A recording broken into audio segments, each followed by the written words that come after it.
For the first time, Zelensky and Ukraine are under a real threat that Ukraine may be losing out on more funding for the campaign in Ukraine. And we're also talking losing out on more training between the United States and Ukraine and more technology being sent over to Ukraine within the military capacity. So here's what's going on, because it's rather complex. You see, the United States government is under its own threat, a government shutdown, and although this seems to be the theme every single year now, that there's going to be a government shutdown, or we hear of a threat of a government shutdown, this time it's for real. And one of the biggest issues, and where a government can't seem to agree on anything, is how much more money we should be spending for Ukraine. And why things are rather complex is because, without a doubt, the United States definitely supports Ukraine. Members of Congress and Senate all say we want to support Ukraine, but the issue is, how much more money are we going to give Ukraine? But you also need to understand this. Ukraine is sort of at the mercy of the United States right now, because if the US government decides to shut down today, that means there will be a pause on money being sent to Ukraine. There will be a pause on troops training with Ukraine. There are a lot of implications that will negatively impact Ukraine in a very bad way, considering right now Ukraine has momentum on their side in the middle of their offensive. So the last thing Zelensky needs and the last thing Ukraine wants is for a U.S. government shutdown. So here's what's going on. First thing you need to understand is that Zelensky is currently in the United States pretty much lobbying and trying to persuade people to support him and Ukraine. And again, when I say the United States definitely supports him, it's how much more is the United States willing to spend on Ukraine? Because as you can see from this chart, the United States is definitely one of the largest donors when it comes to the money going into Ukraine. But more important, especially to Ukraine, is the military aspect, the technology, the Bradley fighting vehicles, the F-16 training program. All of this is going to be incorporated in the budget that the U.S. government cannot agree on. So of course Zelensky needs to be in the face of his opposition, members of Congress and Senate, who don't necessarily agree with how much we should be giving Zelensky. So Zelensky currently is literally almost, I don't want to say begging, but he's trying to persuade the U.S. government, please do not shut down. We need this money. We need your support. Now here's Kevin McCarthy's take on funding to Ukraine. Again, you'll see the tone of, we support Ukraine, but how much money do we give Ukraine and where is this money going? To another round of funding for Ukraine? Is Zelensky elected to Congress? Is he our president? I don't think I have to commit anything. I have questions for him. Where's the accountability on the money we already spent? What is the plan for victory? I think that's what the American public wants to know. Look, what Russia has done in invade is wrong. It's an atrocity, and we want to make sure that ends. I also have always said from the beginning, no matter what the issue is, I want accountability for whatever the hardworking taxpayers spend their money on, and I want a plan for victory. So no, I will listen to the American public. I will follow what happens in Congress, but I will have questions for President Zelensky. Now, President Biden and the Democrats are definitely mostly all in on supporting Zelensky. In fact, we have here, U.S. announces new Ukraine arms package as Congress splits over more aid. As you can see down here, U.S. President Joe Biden pledged to supply additional air defense systems and cluster munitions to Ukraine after meeting with Zelensky on Thursday in Washington. A bid to keep back in the Ukrainian war effort despite mounting Republican opposition. So again, there is this tone of, we do support Ukraine, we don't necessarily not support Ukraine, but where is this money going? The package announced on Thursday will include more artillery ammunition, anti-tank weapons, cluster munitions, a second Hawk air defense battery, and launchers and interceptors. It's valued at $325 million and comes from money Congress had already approved to the last until the end of September. So again, this is money that's going to Ukraine already, but how much more money are we giving to Ukraine? And I've been very clear about take the Ukraine money out of the defense bill and put it in a separate funding bill so that members like me can vote no and other members can vote yes if they want to. It's the easiest thing to do. They still wouldn't do it, so I just voted no on the rule. Now, if you ask me, this is a rather reasonable ask to have two separate funds. Don't put the Ukraine money under the defense bill, but it's also not quite that simple because a lot of the defense budget actually goes to U.S. soldiers training with Ukrainian troops in real time, like in places in Germany, Poland, Romania, and the United States, the DoD, they need to know how much money is allotted to them so they can plan ahead of time to go train with Ukraine. But again, the issue that Congress has is that, well, technically this money is not going to Ukraine, but at the same time it's being used to help Ukrainian assets. So members of the government want to see a split between that money so there's more accountability of what's going on. However, we do have a random wild card that happened all of a sudden.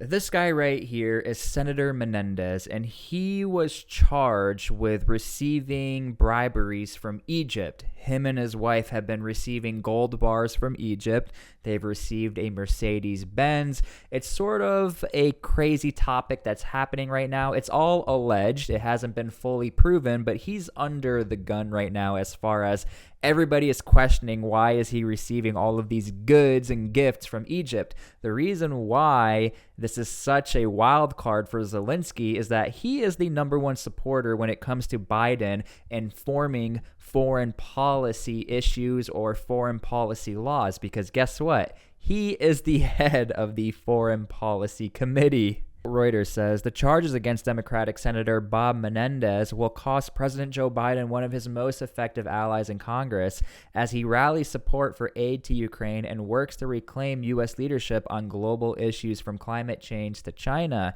U.S. prosecutors on Friday charged Menendez and his wife with 3 felony conspiracy counts of bribery, fraud, and extortion over their relationship over businessmen in his home state of New Jersey. And all these businessmen have ties to Egypt, and Egypt was using this guy allegedly, to form policies that would promote Egypt and pretty much enhance Egypt as a better country. So this is the guy, again, who's in charge of the foreign policies, who sway Democrats and sway other nations around the world to support President Biden and support Ukraine. So now all of a sudden you have this guy who's in pretty big trouble if he is charged. Now you start to lose a lot of legitimacy when it comes to supporting Ukraine, especially if this guy was getting support from Egypt behind the scenes. Can we really trust this guy? Is this guy stealing money from the U.S. government? So there's a lot of questions to be asked here. This is also important to note that this is actually the second time this man has been accused of receiving bribes from a foreign entity. We could only assume that was also Egypt back in 2015. It says here, he stepped aside as the ranking Democrat on the Foreign Relations Committee in 2015 after he was indicted over what prosecutors said was a scheme to trade political favors for luxurious vacations and campaign donations. He was reinstated as the panel's top Democrat in early 2018 after the Justice Department dropped the case. So again, this is a massive hit for Biden in support of Ukraine. Now, as we said towards the beginning of the video, there is already a package being delivered to Ukraine, but the main reason why Zelensky is talking in Washington, D.C. and talking to people who don't support him is to make sure there is a prolonged package, because that $325 million is probably going to run out in only a month or two. Welcome back to the White House and the Oval Office. And earlier this week at the UN General Assembly, I made it clear that no nation can be truly secure in the world if, in fact, we don't stand up and defend the freedom of Ukraine from the face of this Russian brutality and aggression. That's why we brought together a coalition of more than 50 countries, to help Ukraine defend itself, and it's critical. And that's why, together with our partners in Ukraine, we have provided humanitarian aid as well as tens of millions of people with food, clean water, and so much more. And that's why we've begun the process of formalizing our long-term commitment to Ukraine's security alongside the G7 and with other partners. Now, overall, Zelensky is doing an amazing job again of being this global almost celebrity and showing the world why Ukraine needs support, deserves support. I mean, if you go and look up his UN speeches, he is just trashing Russia right in front of their faces, and Russia won't even look him in the eye. Apparently, Russia even walked out in the middle of his speech. I suggest you go back and watch it. It's rather historical, and you can learn a lot from it. But one thing that is a little upsetting and one thing that is a little scary for Ukraine is that they probably do understand that over time, support for wars always dwindle. Even in the United States, the Afghanistan war, Iraq war, there's all this hype at the beginning. There's a lot of patriotism. There's a lot of understanding. We need to support the troops. And I think Zelensky is starting to feel the fatigue of this prolonged conflict and why he needs to secure as much money as possible and either store it away or make the best of the situation where he's already getting Bradley fighting vehicles. He secured Abrams tanks coming his way, and this F-16 fighter program, apparently it should still go down as far as I know. If this budget passes, it'll definitely happen. But again, I think Zelensky is starting to understand and realize, just like every war throughout all of history, over time, people stop caring about it. And that's just the truth. It's not me saying I don't support Ukraine, but we tend to live in this little bubble of Ukrainian conflict, Ukrainian war. You got to be honest with yourselves, people. How many people outside of YouTube and in real life actually really care about this conflict? The people who truly care about this conflict are the people in Ukraine who are suffering every single day about it, and in the surrounding regions who live under this real threat. In the United States, we live under this safe bubble, and we have a very easy and cush life. So Zelensky needs the money and needs the support from the United States because that's who's going to be his biggest donor. The United States is the strongest military in the world, the richest nation in the world. So it only makes sense for President Zelensky to become friends with Joe Biden, to be friends with the United States, to extend his help beyond this one package. He needs packages upon packages because it looks like Russia is going to continue this war indefinitely. They have already said they don't want to leave Ukraine. They're going to fight to the last man. And Zelensky needs that money and needs the funds as soon as possible to make sure that he can continue this fight and continue this campaign within Ukraine.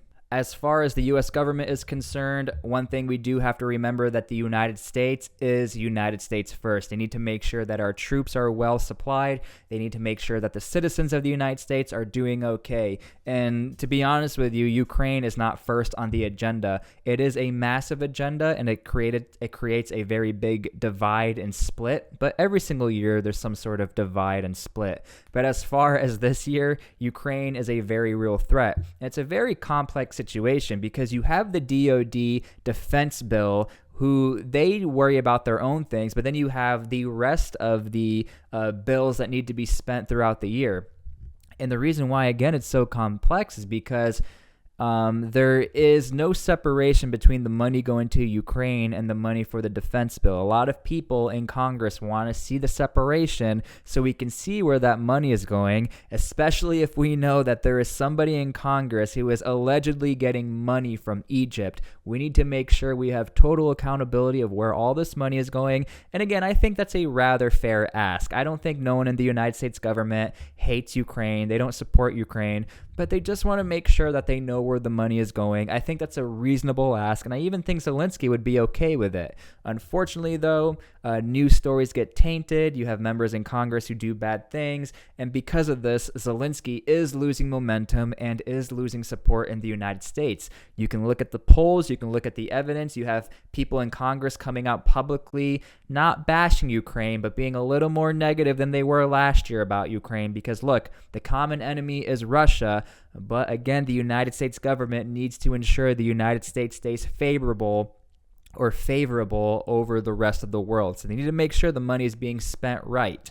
And so, yeah, that's currently what's going on with Ukraine. It's not that the United States doesn't like Ukraine. They support Ukraine, but they just want to make sure the money is going in the right area. And Zelensky, I think, is doing a great job. Whether or not you like the guy, he is raising a lot of funds for his country, and he's doing, again, a really good job. He did a great job at the UN, and he's working his butt off in the United States to secure the funds for Ukraine.